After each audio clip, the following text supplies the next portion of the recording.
출애굽기 20장 17절 16절입니다.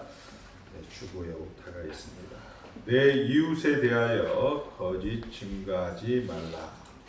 우리 구약성경 112쪽 출애굽기 20장 16절 내 이웃에 대하여 거짓 증거하지 말라, 이렇게 말씀을 하고 있습니다. 자, 우리 옆 사람과 인사하겠습니다. 하나님만 주인이십니다. 우리가 지난 8계명은 일반 법에서도 도둑질하지 말라 이런 것이 나와 있는데, 굳이 세상에서도 나와 있는 그런 계명, 우리 예수 믿는 사람들에게 주시는 것은 매일 매시 매분 매초의 삶이 정황이 성실하게 살아라, 그리고 정직하게 살아라, 이렇게 얘기하는 겁니다. 성실하게 산다는 것은 학생이다 그러면 공부를 하는 것이 성실하게 사는 겁니다.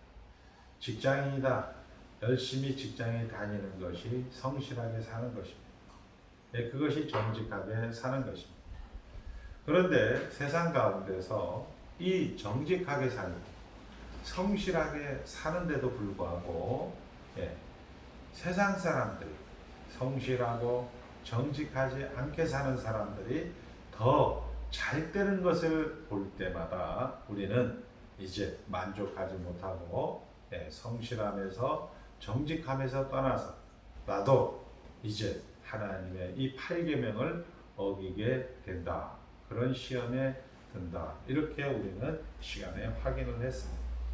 오늘 제9계명 이웃에 대하여 거짓 증거하지 말라. 그 이웃이 뭐냐? 우리는 이웃이라고 하면 같은 시간대에 사는 사람들, 그리고 같은 장소에 있는 사람들, 우리의 같은 생활 번역에 있는 사람들이라고 생각을 합니다. 그런데 그 이웃에게 우리가 타락한 본성은 적대적인 생각과 마음을 가지게 되는 것이 타락한 본성입니다. 그래서 이웃은 늘 나의 경쟁 상대이고, 특별히 우리가 직장을 구할 때 같은 경우에 이번에 몇 명을 뽑는데 경쟁률이 100대 1입니다. 이렇게 얘기할 때 100명에 자기 혼자가 뽑히려면 99명은 이제 경쟁 상대가 돼야 되고, 그리고 정복해야 할 대상이 되는 겁니다. 그런데 이런 상황 가운데서 우리 성경은 내 이웃에 대하여 거짓 증거하지 말라, 이렇게 말씀을 하고 있는 것이죠. 그러니까 내 이웃은 이제 너의 경쟁 상대거나 너의 정복할 대상이 아니다 라고 이야기하는 것이 우리가 해결이 되면 거짓 증거할 필요가 없는 거죠. 우리 마태복음 22장 36절서부터 40절까지 가보면 우리가 잘 아는 대로 하나님을 내 몸같이, 이웃을 내 몸같이, 하나님 사랑, 이웃 사랑이 나오죠. 이 두 강령이 불법과 선지자의 강령이다, 이렇게 이야기하는 본문을 만나게 됩니다. 즉, 내 이웃에 대하여 거짓 증거하지 말라. 이거에 대한 성경적인 답은 내 이웃은 너희들이 적대적인 관계라, 너희들이 경쟁을 해야 되거나 너희들이 정복해야 할 대상이 아니다라고 하는 그런 논거가 예수님의 대답에는 뜻밖의, 다만 내 이웃을 사랑하라 정도가 아니고 내 이웃을 내 몸과 같이 사랑하라, 이렇게 얘기하고 있습니다. 내 이웃을 내 몸이다, 내 이웃은 내 몸과 같다라고 예수님은 대답을 하고 있습니다. 그런데 이 내 이웃이 내 몸이다, 다만 사랑하는 정도가 아니고 내 몸이다라는 것을 이제 푸는 열쇠가 우리 에베소서 5장 22절부터 32절까지 부부의 관계에서 나옵니다. 부부의 관계에서 부부가 결국 둘이 한 몸이 된다라고 이야기하는 거죠. 둘이 한 몸이 된다. 이 둘이 한 몸이 된다는 것은 예수 그리스도께서 이제 교회를 사랑하는 것 같이 남편들도 아내들을 사랑하라. 이렇게 얘기하는 거예요. 즉 예수 그리스도께서 십자가에서 달려 죽으심으로써 우리와 함께 죽으시고 우리와 함께 다시 살려 나심으로써 교회의 머리가 되셨고, 그리고 교회와 함께 지금 오늘 우리가 여기에 있는데도 예수님과 우리가 함께 있다라는 것을 이야기하고 있는 거죠. 자, 내 이웃에 대하여 거짓 증거하지 말라. 내 이웃에 대하여 거짓 증거하지 않을 이유가, 성경에서의 답은 내 이웃은 내 몸이니까. 그 근거는 뭐냐? 예수님이 우리를 위해서, 교회를 위하여서 우리와 함께 죽으시고 우리와 함께 다시 살아나시고 우리와 함께 임마누엘, 보라 세상 끝날까지 항상 너희와 함께 하겠다라는 것으로 우리 성경은 답을 하고 있는 것입니다. 자, 그런데 문제는 내 이웃에 대하여 거짓 증거하지 말라. 우리는 본성상, 타락한 본성상 적대적이고 경쟁적이고 정복할 수밖에 없는데, 성경은 구계명을 얘기하면서 내 이웃은, 우리의 자녀들은, 내 부인은, 내 남편은, 내 이웃은, 내가 맞닥뜨리는 모든 현장은 내 몸이다. 이렇게 얘기하고 있는 성경 지금 그렇게 얘기하고 있죠. 이거에 대한 구체적인 예가 시편 23편에 여호와는 나의 목자시니 내가 부족함이 없다라고 이야기하고 있는 것입니다. 다윗은 하나님이 나의 유일한 목자다라고, 내가 만족할 만한, 내가 정말 인정할 만한 그런 목자다라고 이야기하고 있는 것입니다. 그리고 다윗은 이렇게 얘기합니다. 그가 사망의 음침한 골짜기를 경험할 때에도 여전히 하나님은 나의 만족할 만한 목자였다, 목동이었다라고 이야기하고 있는 것입니다. 그런데 그 사망의 음침한 골짜기를 다닐 때 그 함께 했던 그 눈으로 보이는, 그 만질 수 있고 볼 수 있었던 것은 뭐냐? 주의 지팡이와 막대기가 나를 지키셨나이다. 이렇게 얘기하고 있습니다. 사망의 음침한 골짜기를 다닐지라도 해를 두려워하지 아니할 것은 주께서 주의 지팡이와 막대기 나를 지키셨나이다 라고 이야기하고 있는 거죠.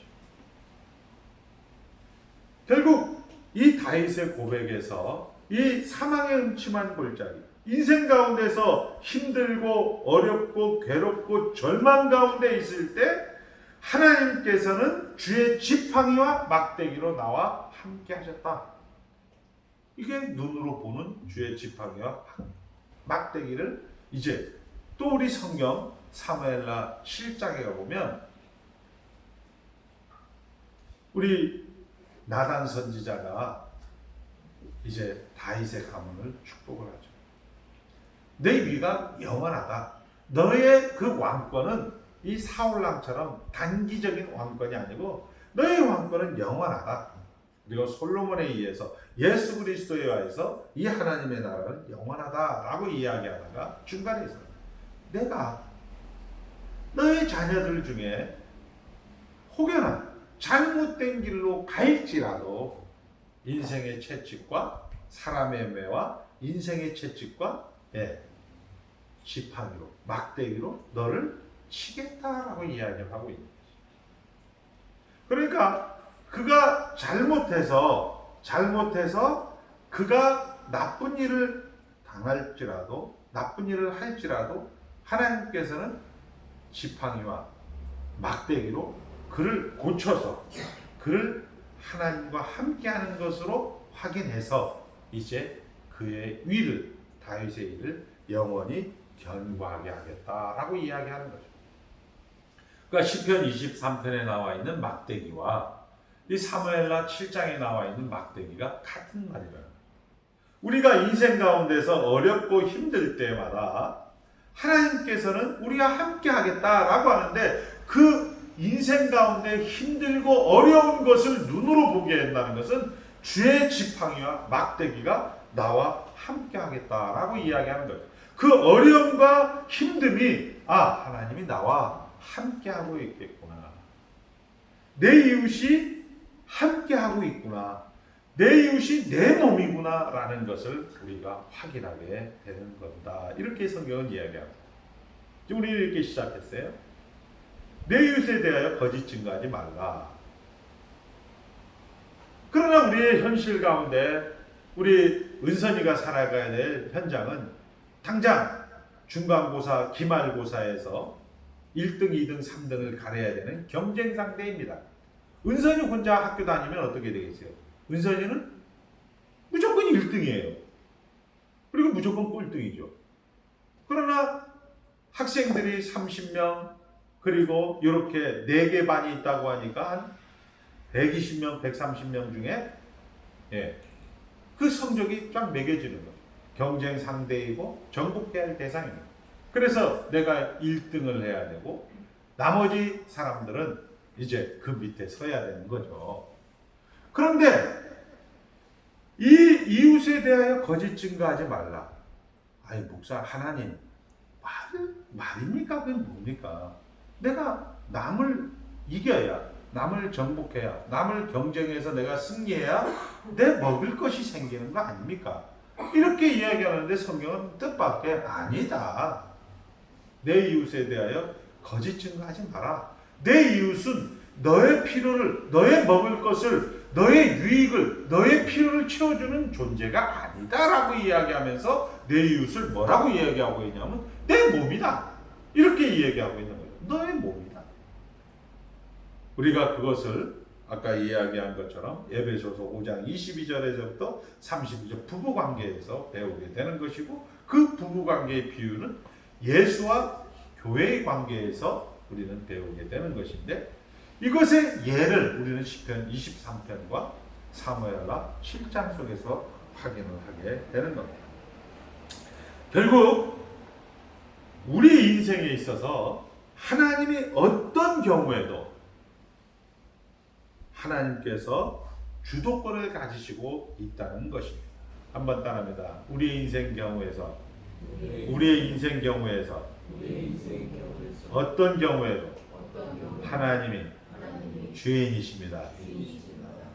그의 지혜와 능력으로 준비한 길을 우리는 걷고 있다라는 것을 사실을 우리는 발견하게 된 자를 성도라고 하는 거예요. 자, 우리는 생각하기에 내 삶이, 내 어려움이 내 이유 때문이라고 오해를 합니다. 저도 어제 이 말씀을 준비하면서 참 요즘 그 노예나 총회나 이렇게 돌아가는 거 보면 좀 절지 마지 좀. 이런 생각을 하는데 그런 생각이 들죠. 저 목사님, 저분이 좀 참아줬으면 좋겠는데 내 삶에 어려움이나 아픔이나 힘든 것이 내 이유 때문이라고 우리는 그렇게 생각을 하는 게 타락한 본성이죠. 그죠? 그런데 성경은 뭐냐? 그것이 하나님이 너와 함께하는 거래. 그 어려움을 주는 그 현장이 나와 함께하는 현장이라고 성경은 지금 이야기를 하고 있는 거죠. 이게 성경이 하는 얘기입니다. 부부로 만나서 배우는 제일 큰 축복은 사람을 항복시킬 수 없다는 것을 배웁니다. 우리는 사랑하는 사람 하나도 만족시켜 줄 수가 없습니다. 내가 죽어서도 우리 부인, 남편을 만족시켜 줄 수가 없는 거예요. 성질은 부릴 수 있지만 사람의 필요를 채울 것이 사람에게서 나오지 않는다는 것을 우리는 부부관계에서 배웁니다. 그럼에도 우리는 나의 필요를 채울 수 있다고, 세상이 줄 수 있다는 생각 때문에 우리는 이웃과 다투는 거죠. 교회 가운데서도 이런 일이 계속 있는 거죠. 그래서 이것을 이제 당회에서나 이런 데는 미봉책으로 그 현장을 안 해버린다거나 피해버린다거나 이런 것들로 우리가 이 현장을 우리가 이제 자꾸 외면하려고 하는 것이 사실입니다. 자, 그래서 이웃에게 거짓 증거해서 해야 되는 일이 일어나게 되는 겁니다. 자, 우리의 이웃은 누구냐? 우리의 이웃은 누구가 되는 겁니까? 우리의 현장, 우리의 삶의 모든 정황이다. 이렇게 이야기를 하는데 이것을 구체적으로 이제 이야기하는 것이 우리가 잘 아는 누가복음 15장에 나와 있는 선한 사마리아인의 비유에서 알 수가 있습니다. 바리새인이 예수님께 어떻게 해야 영생을 얻습니까? 이렇게 질문을 해요. 율법을 지켜라. 율법을 지켜라. 예수님 다 지켰는데요. 내 이웃을 내 몸같이 사랑하라. 예수님, 이웃이 어느 정도까지입니까? 하남시까지입니까? 아니면 경기도까지입니까? 아니면 대한민국입니까? 아니 북한입니까? 이렇게 이웃의 범위를 정해달라고 할 때 예수님께서는 그 이웃의 범위를 이야기하지 않고 어떤 사람이 여리고로 내려가다가 예루살렘에서 여리고로 내려가다가 강도를 만났답니다. 그런데 그 강도를 만난 자 앞에 목사님이 지나가다가 못 본 척했다. 그리고 그 다음에 장로님 지나가다가 또 못 본 척했다. 왜냐하면 목사님은 예배를 인도해야 되고 장로님은 교회에 가서 또 교회 일을 해야 되기 때문에. 그런데 지나가던 사마리아인이 이 유대인하고 사마리아인은 정말 앙숙관계인데 그런 적대적인 관계인데 잘 고쳐주고 치료해주고 그리고 병원에 데려가서 돌아올 때 만약에 병원비가 모자리면 내가 돌아올 때 이 병원비를 부담하겠다라고 해서 떠나갔다. 그러면 한번 따라합니다. 강도 만난 자 입장에서 한번 따라 강도 만난 자 입장에서 누가 이웃이겠느냐? 이렇게 얘기할 때 이 바리새인은 자비를 베푼 자입니다. 이렇게 얘기하고 있습니다. 우리는 인생 가운데서 다 강도를 만난 자들. 죄와 사망으로 우리는 죽은 자들이죠. 우리는 내가 내 자신을 책임지는 강도처럼 그렇게 살아온 자들이죠. 내가 내 자신의 필요를 채워야 되고 내 먹을 것과 입을 것, 잘 것을 내가 챙겨야 되는 그런 우리의 타락한 본성 속에서 살아간 사람입니다. 그리고 세상은 그렇습니다. 근데 그 세상 속에서 우리의 이웃이 누구십니까? 그 세상이 우리의 이웃이라고 하는 겁니다. 그리고 우리에게 해야 될 일은 자비를 베푸는 것이다 라고 성경은 이야기를 하고 있는 것이죠. 자, 결국 우리의 신자의 정체성 문제를 이 구계명에서 이야기를 하고 있는 것입니다. 사랑하는 성도 여러분, 자, 우리 한번 잘 생각을 해볼게요. 10계명을 우리는 지킬 수가 없습니다. 그럼에도 불구하고 왜 10계명을 교회 가운데서 계속 교훈하십니까? 우리가 살면 살수록 우리의 죄악을 깨닫고 죄악을 깨달으면 깨달을수록 예수 그리스도에게 우리의 시선을 고정시키게 되어 있습니다. 참 안 되는구나. 참 안 되는구나. 이게 확인하는 게 우리가 인생의 면류관이라고 하는 거죠. 참 안 되는구나. 참 답답하구나.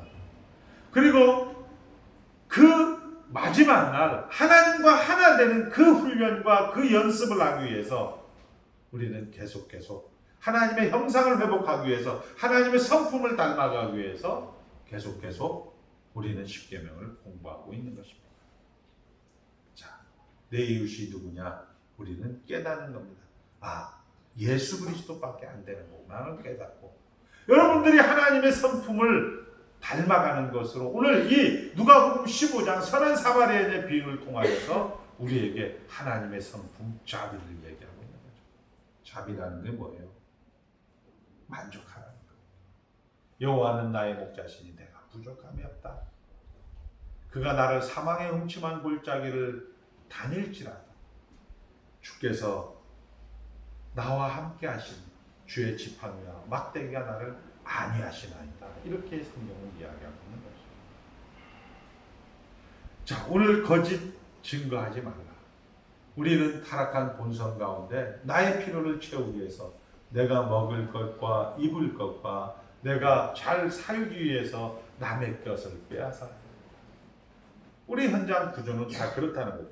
목사님, 만약에 이웃을 걸 빼앗지 않으면요, 예를 들어서 내가 자동 화물을 하는데 핸드폰에서 화물이 딱 떴는데 그래 뭐 다 먹고 내 몫이 있겠지. 이렇게 하면 목사님 저 굶어 죽습니다. 이렇게 이야기하는 시대에 우리는 살고 있습니다. 근데 성경은 그런 것들을 아는지 모르는지 이렇게 얘기하고 있는 거죠. 내 이웃은 모든 벌어지는 상황, 모든 환경, 조건은 내 몸이다 이렇게 얘기하고 있는 거예요. 내 몸이다. 내 몸이다. 그 내 몸을 여러분들은 사랑하지 않습니다. 자기 몸을 우리가 사랑하지 않습니다. 그 자기 몸을 사랑하듯이 그 현장과 조건과 상황을 사랑하라 이렇게 이야기를 하고 있는 것입니다. 그러면서 우리에게 이야기하는 것은 우리의 현장 속에서 여러분들이 만나는 그런 모든 것들 속에서 여러분이 반응해야 될 것은 하나님의 마음 자비라. 누가 강도 만난 자의 이웃이겠느냐? 처음에 이웃의 범위를 이 바리새인은 질문을 한 거예요. 도대체 나의 이웃은 어디까지입니까? 생활권에서 아니면은 동시대에 살아가는 지구촌입니까? 동장소에 있는 대한민국입니까? 아시아입니까? 아니면 전 인류입니까? 아니면 전 우주계입니까? 라고 하는 질문 속에서 그거에 대한 질문을 하지 않고 예수님의 물음은 강도를 만난 자에게 이웃은 누구니? 예, 자비를 베푼 자입니다. 예수님은 다시 말씀합니다. 그래, 가서 너도 자비를 베풀어라. 이렇게 이야기합니다. 그것은 뭐예요? 내 이웃에 대하여 거짓 증거하지 말라. 이렇게 예수님은 그 바리새인에게 이야기를 하고 있는 것입니다. 이 연습을 하셔야 돼요. 우리가 힘든 여정을 보내고 있죠. 그 힘든 여정, 그 힘든 상황 한번 따라합니다. 내 몸입니다. 내 몸입니다. 이게 잘 안 되는 거예요. 근데 오늘 말씀을 들음으로써 이게 맞구나 또. 저도 어제까지 정말 이게 뭐냐. 제가 그렇다고 무슨 이야기를 한 것도 아니고 거기 가서 참석만 하고 왔는데 그냥 내가 싫으니까 또 왔는데 또 회장이 꼬라지를 부린다는 또 이런 저런 얘기를 들을 때 이게 뭐지? 이게 참 내가 무슨 뭐 옛날처럼 무슨 두드려 팬 것도 아니고 걔들 거 도둑질 한 것도 아니고 내가 걔들 가서 뭐 해코지 한 것도 아닌데 왜 이렇게 나는 이런 얘기를 들을 때마다 속이 터지고 환장하게 죽겠는데 성경은 뜻밖의 그 환장이 내 몸이다 이렇게 이야기할 때 야 이게 뭐 성경이 이러냐고 이렇게 얘기하는 것을 또 예를 들어서 다윗의 시편 23편의 예를 들어서 너에게는 아프지 내 인생의 채찍과 사람의 막대기다 이렇게 얘기합니다. 이렇게 성경이 딱 이야기를 해놓으면 어떻게 하겠어요 목사가 항복을 해야죠. 그렇군요. 그렇다고 내가 이걸 또 뭐 할렐루야 이렇게 하면서 매일매일 또 이것을 고백한다라는 보장은 없어요. 그러나 오늘 주의를 통하여서 우리에게 들려주시는 말씀 내 채찍과 사람의 채찍과 인생의 막대기가 아프지 그러나 그것이 너의 몸이다 라고 이야기하고 있는 것입니다. 이 말씀을 정리합니다. 저들이 있어서 내가 훌륭해지는 것 사람이 훌륭해지는 데는 적극적인 환경도 필요하지만 부정적인 환경도 필요하게 됩니다. 기독교 신앙의 최고는 하나님만이 유일한 답이며 하나님이 가지신 계획이 내가 가진 계획보다 하나님 이건 아니지 않습니까 하는 나의 생각과 나의 계획보다 너가 보기엔 이해가 되지 않고 납득이 되지 않는 그 계획과 그 생각이 깊다라는 거예요. 비교할 수 없이 높다는 것을 우리가 아는 것입니다. 우리의 인생 속에 지금 오늘 우리를 괴롭히는 것들도 인하여 우리의 자신의 들보를 찾아내시는 것. 나는 정말 죄인이로구나. 정말 나도 조그만 욕심이 있었구나. 내가 자존심 상할 때 내가 이렇게 기분 나빠하고 내가 하루 종일 전전긍긍하는구나.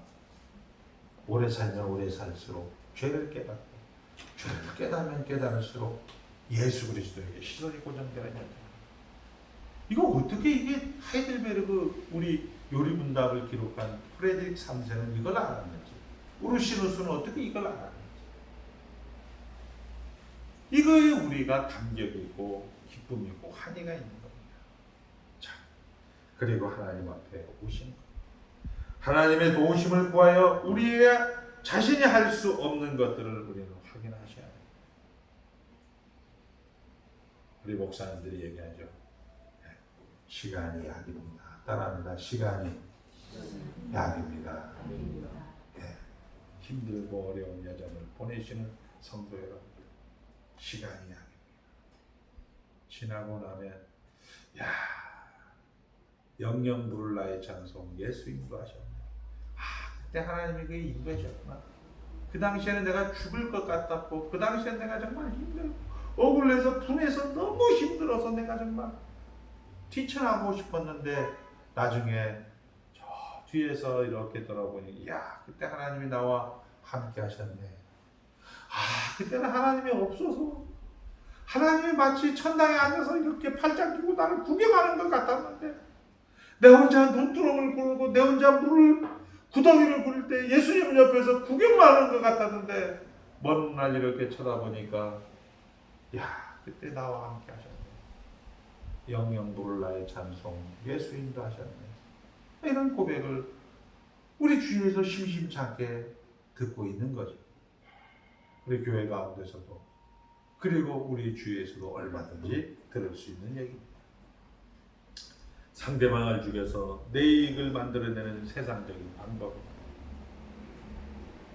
이거는 연습 안 해도 우리가 예배당에 나와서 이런 말씀을 들을 때만 이제 약간 방어가 되는 거고 방패가 되는 것이고, 그냥 여러분 듣지 않으면 그냥 나의 이익을 위해서, 은선이의 이익을 위해서 은서를 못 살게 굴어야 돼. 그래야 은서가 이제 힘들어야 은선이가 편한 거야. 똑같은 얘기. 우리는 강도 만난 사람을 지나칠 수 없습니다. 왜요? 우리는 넉넉한 자이기 때문에 그렇습니다. 하나님이 우리의 답이십니다. 하나님은 우리의 아버지시며 하나님 안에 우리의 필요가 다 있고, 우리는 그를 잊은 적이, 하나님을 잊은 적이 있어도 하나님은 우리를 잊은 적이 없는 우리의 하나님 아버지시라는 것입니다.